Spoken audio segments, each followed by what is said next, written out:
gulay o kaya sayote. Tama yan. Group 2, sinigang. Ay, ayan. Good, kompleto. Sinigang na tilapia. Masarap yan. Pag sinarapan nyo nito. Okay, group 3, nilaga. Ayan.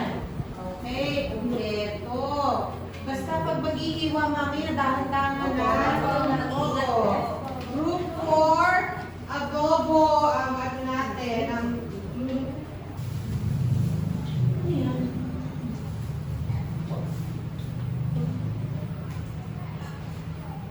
di ba adobo ang lulutuin nyo? Bakit meron kang pangbinuguan? Ma'am naman. Ako kasi leader ng grupo namin.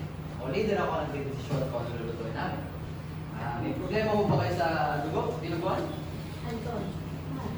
Yung dinuguan, komplikadong putahe yan. Mahirap lutuin yan. Hindi pwede. At saka ang usapan natin kahapon, adobo ang lulutuin nyo. Hindi yan. Eh ma'am, kaya ko naman lutuin ng dinuguan ah. Napakasarap ka ako na ito eh. Kaya mo ba, nagtataka ako kung parang parang dinuguan mo sa kanila nito. Eh, sarap ko na ito. Ang napag-usapan natin kahapon, adobo ang lulutuin nyo sa groupings nyo. Masarap ang dinuguan eh. Ang hindi ako nakikipagbiruan sa'yo, ha? Kung hindi mo kayang respetuhin ako bilang teacher dito at ipagpipilitan mo yung gusto mo, mabuti pa, lumabas ka na ng classroom ko.